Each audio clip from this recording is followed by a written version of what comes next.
You ever trusted someone who smiled at you in meetings, praised your work, shook your hand like a mentor, only to stab you in the back when it was convenient? That's what my boss did. But I didn't scream. I didn't beg. I picked up every broken piece of my dignity and shattered his perfect little world with it, in front of millions. This is how I destroyed my boss's career.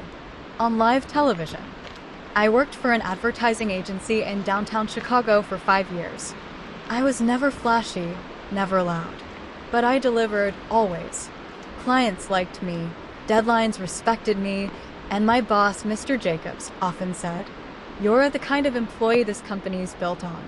He'd tell others, if I had 5 more like her, I could retire in peace. I believed him. I gave my everything to that place. And then came his son, Kyle. Fresh out of college with a marketing degree and 0 real-world skills. Kyle walked into our office like he owned the place. He was handed a fancy title, Junior Account Director. A title most people in our team had worked 4 to 6 years to earn. His first day? Late by 2 hours. His second? He cracked a joke about a female coworker's skirt in the break room. His third? He asked our intern if she had a boyfriend while she was trying to organize samples.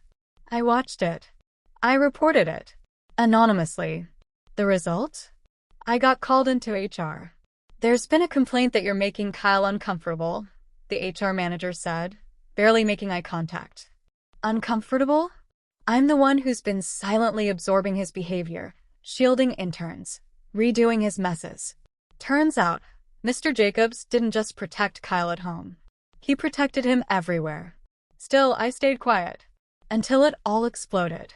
One day, we were preparing a $400,000 proposal for a tech client. I had worked on it for 3 weeks.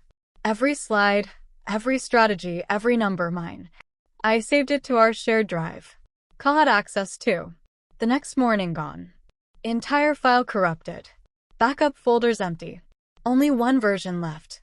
Printed in color, sitting on Kyle's desk. With his name on the cover. That afternoon, I was called to a meeting.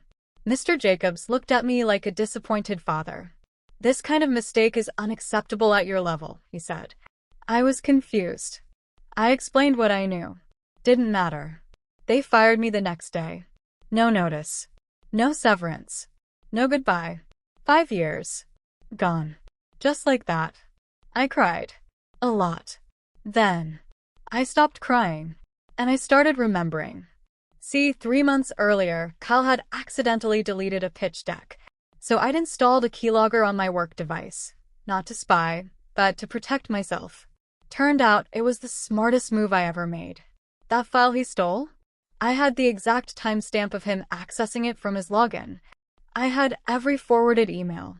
Every login from his IP. Even his private Gmail where he sent it to himself before deleting mine. But wait, it gets worse. His company device had synced with a burner cloud.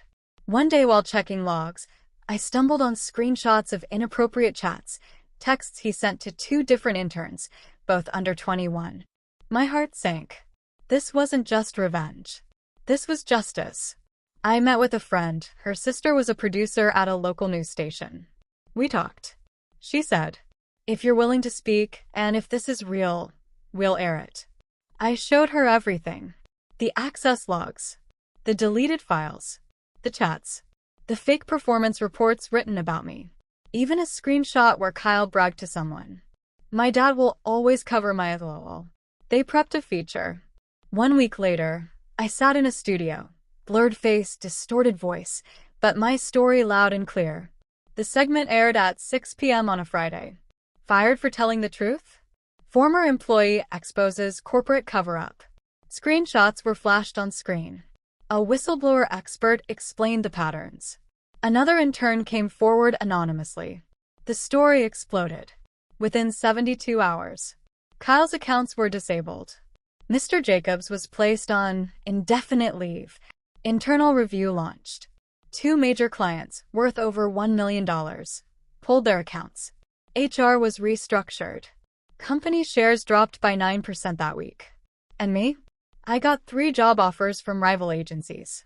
One even said, "We saw the segment. We like people with backbone." Kyle? Blacklisted. Mr. Jacobs? Forced into early retirement. HR manager? Fired. Sometimes, revenge doesn't come with screaming or flames. It comes with folders, dates, screenshots, and perfect silence until the moment you strike.